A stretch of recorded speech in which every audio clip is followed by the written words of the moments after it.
right, welcome everybody to our third pre-alpha playtest. My name is Frank, joined by... My name is Brice. And I'm John, one of the engineers. We're going to be breaking out today what some of the key things that will be in this next playtest is. This is where we get in a lot of the meta progression, a lot of the leveling up your heroes. Now, when you log into the game, you'll be able to earn gacha tickets, and you'll be able to use those tickets to then go to the gacha machine, pull, and be able to obtain hero unlocks in the form of hero shards, as well as hero XP. And those two things you can use to basically upgrade your hero in two different ways. And then those hero shards, if you keep collecting more of them, will go into what's called hero luck. And that will allow that hero, when you use them in the battleground, to be able to have a higher chance of earning really good rewards that will drop from the map. So this could be relics, it could be gear, down the road be other things. Hero XP is used to level up your hero from level 1 all the way up. And as you level up your hero, you'll be able to earn various passive benefits. When you're downed, you have more HP. Chest opening speed might be increased. Other things like when you are using a consumable, maybe you get a little more duration on that consumable. So tiny utility benefits that aren't these like huge power-based things that like, oh, I'm just 10% stronger. We're really trying to be careful as to how much power we give to players, especially permanent power. We decided initially to go that direction. That's what you guys will get to see first. I think we want you to always be able to play with your friends. So we found that if we give you some utility, some quality of life stuff, it makes your life easier, so you will feel the progress. It will make the game more enjoyable with time when you keep upgrading your heroes. In our game, you have gear that might have a more direct impact in how much health you have and how much damage you do and so on and so forth. So you have a gacha, you have the shards, and the shards give you more luck. This is actually quite similar to our friendship benefits that you currently get. The more you upgrade the luck of a specific hero, the higher the chance that that extra drop can trigger. We're going to experiment giving PvE power. Basically, when you fight a specific type of enemy, in our game, there's actually 3 types of enemies. The first is your basic enemy. The second is what we call mini bosses. This was like the charging enemy. And then the world boss is kind of the third category, and that was that tank that goes around kind of unfairly killing you. So when you level up your hero, we'll do more damage against certain PvE groups of enemies. But again, you're not going to do more damage against other PvP players. That's what we're most concerned about, is the PvP fights feel as fair as possible. What we're also adding, this update, is quests and a reward track. So quests have a very specific purpose. The goal is that even if you don't extract, you will be able to complete your quests and be able to earn rewards, some of which are what we just mentioned before around Misfitz progression. There's 3 types of quests. One will just be like a tutorial series of quests to help a new player get through those initial first few extractions and gameplay. Once you kind of complete the tutorial quests, you'll be able to unlock daily quests and seasonal quests. Quests help a lot on giving you options and giving you ideas on how do I move through the map. So those were a summary of some of the meta system features. For us, we're really thinking hard about what is the right way to balance this, that it's not really like aggressive, that it feels fair to players, that people feel like the time that they spend through free-to-play methods feels really good. Just so you guys all know, we're thinking really hard about balancing that out really well. We don't take these decisions we make lightly. We have 2 new Misfits, and we'll talk about them briefly.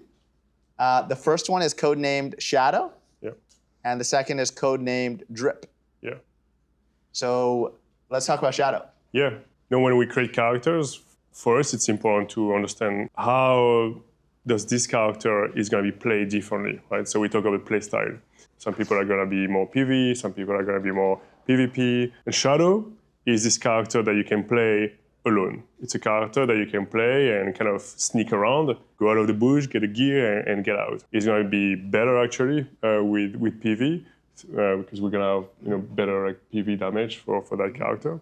I think many players will hate this hero because maybe it's not the hero for you. It's not some people will really like it. But some people will love the hero and will want more heroes like that. Second character is called Drip. He is plays a little bit different in terms of his attack.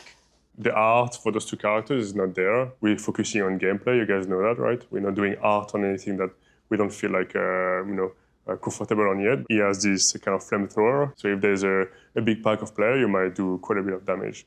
Then he's special. He start racing. He start like going faster and leaves a trail of for now, fire behind him. If there's a room full of PvE robots, you can go in there and kind of circle around, and that will create quite a bit of damage, a lot of damage actually. I also think Drip has a very nice design. Yeah. But you will see if players like it, then we have great art for it. Yeah. Yeah, the art is The art is really cool. top notch. There's one other change that we have planned other than a bunch of hero rebalancing, which is Beat will have a new special. Joan's actually working on this as we record this. Yeah.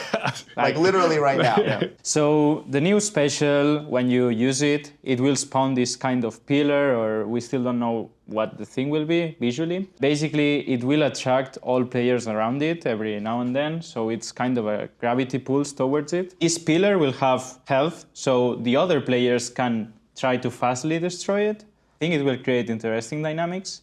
I have some really nice ideas. Maybe you can heal the pillar if it's from your team. Oh, wow. It's an effort for us to add more persistence to the map that players create. And the hope is that, we enable players the ability to kind of put various things on the map that change how other players have to play around these things. This is one attempt at trying to add that. Make the map feel alive. We have this intention that we want people to go in games and see that maybe this room has been going on for hours. Something happened. And you just dropping in and seeing pillars and stuff. Now it's something that you need to adapt.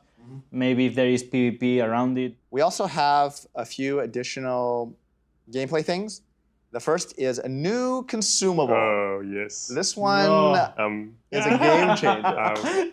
I'm excited about it. I saw a couple of people on Discord excited as well. It's going to be a self-revive consumable. So it drops the same way than all the other consumables.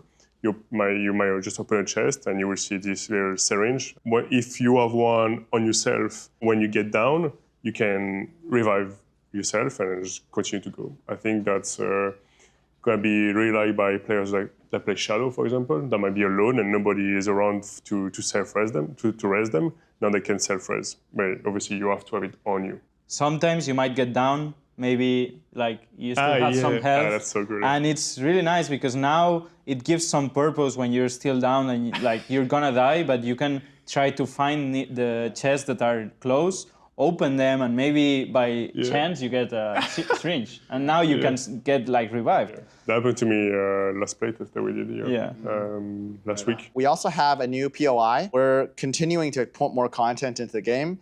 This one is called Bounty. We implemented the Most Wanted contract. And Most Wanted is, I take it, and now I have to survive. Bounty, it's almost the opposite. You take it, and it's going to assign a bounty to one of the PvE enemy. And then you have to go to that enemy, kill that enemy, for you to get the reward of the contract. But then if the other players get to the bounty before, because they also see it when I pick it up, they can get my reward. The enemy is probably closer for me than other players. That's how we designed it, right? It's going to be somewhere around you. We know there needs to be more points of interest on the map. There might be some other stuff we managed to get in for this playtest, but if not, we're heavily working on other things as well. We think the map just needs to be quite a bit more lively in terms of things to do. So if you guys have ideas on this, please keep the ideas coming. It's a lot of work. The map is quite big, and we want to make an environment which is not too simple, that have a bit of a feeling of exploration. When you have the map, we don't want to have players that just comes in and always go to the same point or kind of always use the same route. What we're trying to do with the door is that the layout of the map always changes. Imagine if there is 10 doors on the map. Sometimes this door is going to be open and you cannot close it. Sometimes this door is closed and you cannot open it.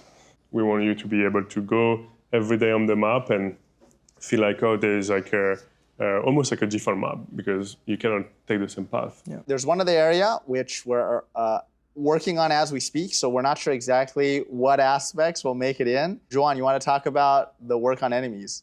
So we kind of wanted to make them feel a bit better, make them more interesting, a bit more challenging. So we've added different functionality. We kind of reward them.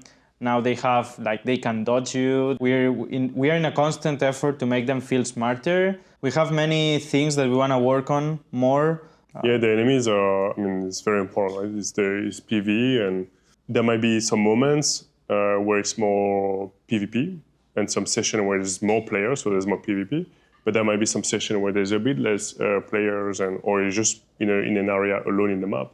And in those situations, we want to make it so that the game is still interesting, right? So that's where this AI enemy robot is important. Yeah. The game should be fun just by playing PvE. And then we add PvP on top, which makes everything more interesting, right? And last but not least, we have new relics. There'll be 15 new relics to collect, and we won't say too much about them, other than that, there should be some new... some of them on the emails. Ah, you did, Yeah, yes. in the background, you can see right, yeah. 2 or 3. So don't expect too much this update in terms of visual polish, but we're trying to get them functional and them actually feeling impactful from a functional standpoint. And that's the update. Cool. This update is a longer period of time. You have a week to play it. Looking forward to seeing people dive in. Yeah. And, we're nervous, no? I would say we're pretty nervous about it. Yeah. It's the first time we allow players to play for so long, so we want to see how people react, how people play, and what are the experiences of everyone. It will be really interesting for us, so please share your feedback.